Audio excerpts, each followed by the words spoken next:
বেশ কয়েকজন তরফ থেকে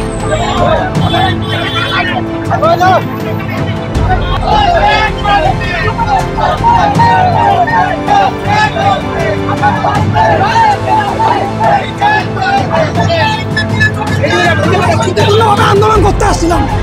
আমরা দীর্ঘ 8 বছর থেকে বঞ্চিত।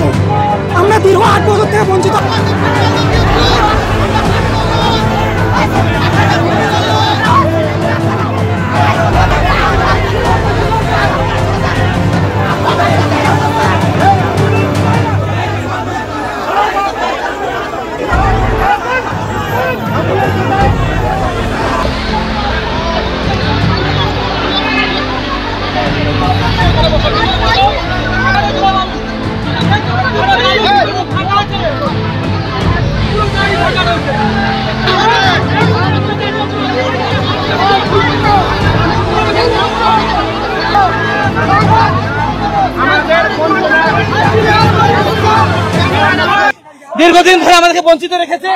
দেখুন, এই সরকার আমাদেরকে বিভিন্নভাবে হেনস্থা করছে এবং বিভিন্নভাবে পুলিশের মাধ্যমে আক্রান্ত হচ্ছে। আমরা দিনের পর দিন এখানে এসে এখন পর্যন্ত গৌতম পাল আমাদের স্বচ্ছভাবে টেট পাস করেছি স্যার, স্বচ্ছভাবে টেট পাস করেছি। আমরা চুরি করিনি, ডাকাতি করিনি।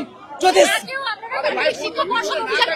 আমাদের বারবার প্রতিশ্রুতি দেওয়া হচ্ছে কিন্তু সেটা পূরণ করা হচ্ছে না, এই কারণে আমাদের বারবার এই পথে আসতে হচ্ছে। আমাদের রাজপথে দিয়েছিল কারণ আমাদের বারবার প্রতিশ্রুতি আছে 1 লক্ষ ভ্যাকেন্সি আছে, 50,000 ভ্যাকেন্সি দিয়ে নোটিফিকেশন দিয়ে আমরা যাতে প্রাইমারি স্কুলে যে শিক্ষা করতে পারি।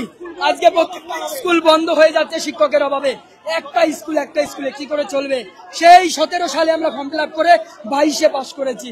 আমাদের দিচ্ছে না মাননীয় গিরিশ সিংরা, না হলে আমাদের নোটিফিকেশন দেবে না। তাই আমরা বিধানসভা অবরোধ করেছি। যতক্ষণ না আমাদের নোটিশ দিচ্ছে ততক্ষণ আমরা আন্দোলন করেই যাবো।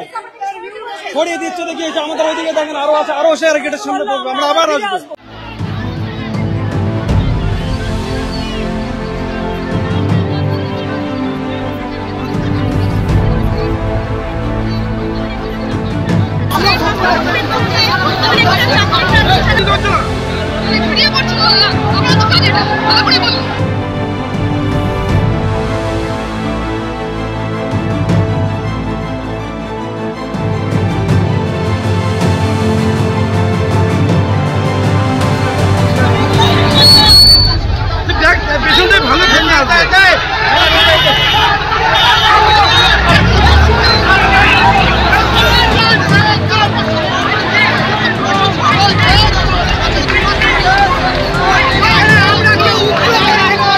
আমাদের দুটো ইন্টারভিউ নোটিশ এবং নিয়োগ, আমরা 8 বছর ধরে বঞ্চিত। আজকে 5 বছর পর আমরা পরীক্ষায় ফর্ম ফিল আপ করার সুযোগ পেয়েছি, তারপর 3 বছর হয়ে গেছে, এখনো কোনো ইন্টারভিউ নোটিশ নেই।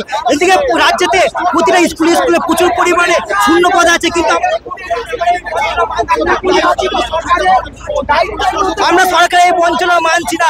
আমরা আজকে 3 বছর ধরে রাজপথে আমরা আন্দোলনের পর আন্দোলন করে যাচ্ছি, আমাদের দাবি জানিয়ে যাচ্ছি, কিন্তু কোনো রকম ভাবে কোনো নিয়োগ নেই।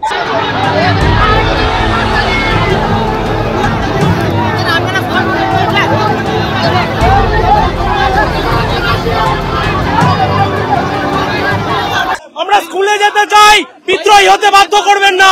আমরা যোগ্য শিক্ষক, আমাদের শিক্ষকের নিয়োগ চাই, আমাদেরকে মাস্টার হতে বাধ্য করবেন না। দিদি আমাদেরকে বেকারত্ব যন্ত্রণা থেকে মুক্তি দিন, আমরা আর পাচ্ছি না, আমি আর পাচ্ছি না। আর কত রাজপথে এইভাবে আন্দোলন করতে হবে? হাতে রক্তাক্ত করে দিয়েছে, দেখুন হাতে রক্তাক্ত করে দিয়েছে। এইভাবে এইভাবে অত্যাচার আমাদের যেখানে স্কুলের শিক্ষকতা করার কথা ছিল, আজ আমরা সেখানে রাজপথে পুলিশের লাঠি খাচ্ছি।